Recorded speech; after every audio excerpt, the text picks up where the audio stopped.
Assalamualaikum warahmatullahi wabarakatuh. Selamat bertemu kembali penonton setia channel Bagi Ilmu. Kali ini saya masih melanjutkan tutorial membuat kalkulator menggunakan Visual Basic 2010. Pada dua seri sebelumnya kita sudah membahas bagaimana cara mendesain form dan bagaimana cara membuat kalkulator standar. Nah, di sesi ini saya akan melanjutkan menggunakan fungsi-fungsi lainnya atau fungsi saintifik dari kalkulator, seperti pemangkatan, akar, sinus, kosinus, log, dan yang lainnya. Berbeda dengan tambah, kurang, kali, dan bagi, sebagian dari tombol-tombol ini cuma membutuhkan satu kali tekan dan langsung mendapatkan hasilnya tanpa menggunakan tombol sama dengan. Seperti X pangkat 2, pada saat kita menekan tombol ini nantinya, kita akan langsung mendapatkan hasil tanpa kita perlu menekan tombol sama dengan. Begitupun untuk X akar 2. Begitupun juga dengan tombol 1 per X, X per 10, sin, cos, tan, dan yang lainnya. Kita coba mengetik coding program untuk masing-masing tombol ini. Yang pertama, kita menggunakan membuat coding program untuk tombol X pangkat 2. Kita double klik pada button X pangkat 2. Di sini kita ketikkan coding program. Sebelum mengetik coding program, kita ingat lagi kalau pada bagian sebelumnya kita sudah mendeklarasikan 3 buah variabel di situ, yaitu angka 1, angka 2 dengan tipe data sinyal, kemudian lambang dengan tipe data string. Nah, di bagian ini private sub button 1, karena di sini objek ini bernama button 1, berarti di sini private sub button 1 klik. Ketikkan coding program berikut ini.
Kita coba menguji coding program ini.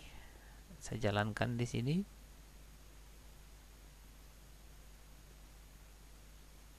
Pertama saya masukkan angka 2, kemudian saya klik button X pangkat 2.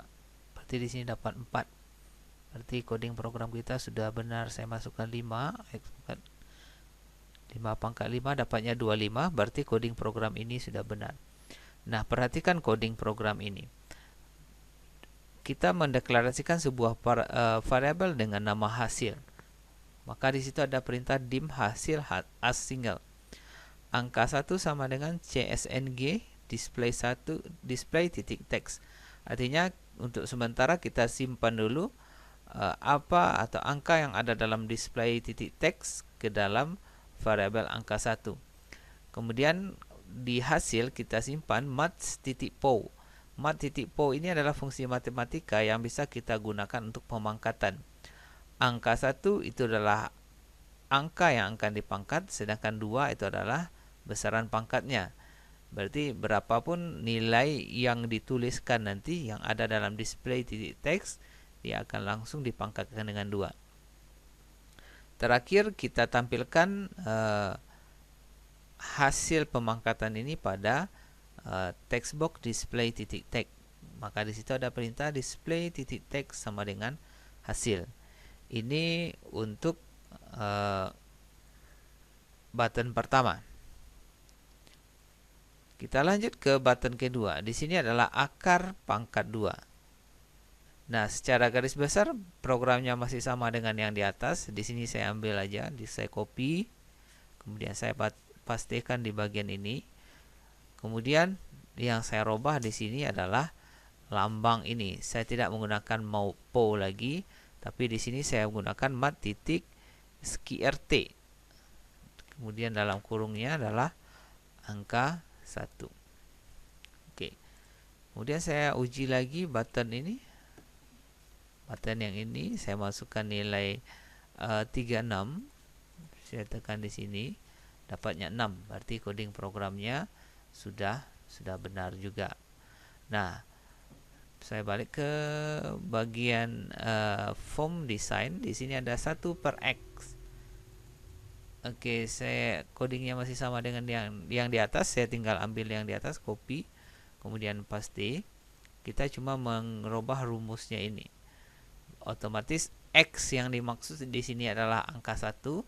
Berarti kita tinggal menulis di sini hasil sama dengan 1 bagi angka 1. Oke. Kita coba kembali untuk pengujiannya. Kita masukkan 1. Kemudian salah. Saya masukkan nilai 4. Berarti kalau saya tekan ini, dia akan mendapatkan nilai 1/4. 1/4 sama dengan 0.25. Berarti coding program kita sudah benar juga. Oke. Nah, saya masuk lagi ke tombol yang di sini. Di sini rumusnya adalah x/10, artinya berapapun nilai yang ada dalam display titik teks ini nanti akan dibagi dengan 10. Coding program masih sama. Di sini saya pastikan. Berarti tinggal di sini angka 1. Angka 1 inilah yang dimaksud dengan x dibagi dengan 10. Oke. Saya masukkan di sini, saya coba jalankan. Masukkan angkanya misalnya 35 dibagi 10 dapatnya 3,5. Oke. Nah, tombol berikutnya di sini adalah x pangkat y. Berbeda dengan x pangkat 2, pangkatnya kita sudah jelas angkanya adalah 2 di sini. Sedangkan x pangkat y kita belum tahu berapa nilai dari pangkat itu. Nah, proses ini tidak jauh beda dengan proses tambah, kurang, kali, bagi, dan lain-lainnya. Karena dia tidak bisa menggunakan satu tombol atau satu button aja. Kita membutuhkan tombol sama dengan untuk mendapatkan hasilnya. Oke. Pertama yang harus kita program adalah tombol sama dengannya dulu. Boleh di sini kita tambahkan sama dengannya. Oke. Di sini kita bisa menambahkan satu lambang lagi. Misalnya di sini kita tambahkan case untuk pangkat tadi. Kutip 2, kita bisa pakai ini. Lambang yang ada di atas angka 6. Berarti hasil sama dengan angka 1 dipangkat dengan angka 2. Oke.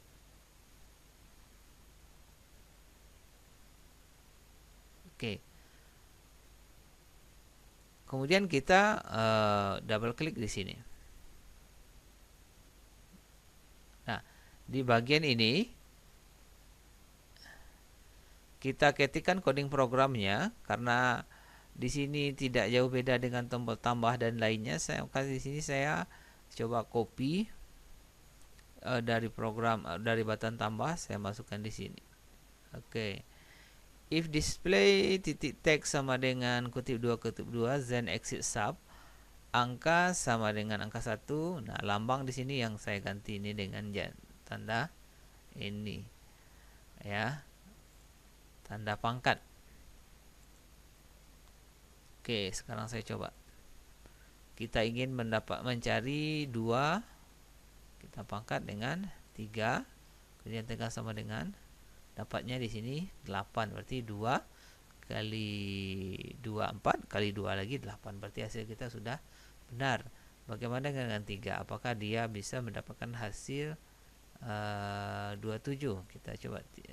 Kita coba 3 pangkat 3 tekan sama dengan, ya dapatnya di sini 27. Oke.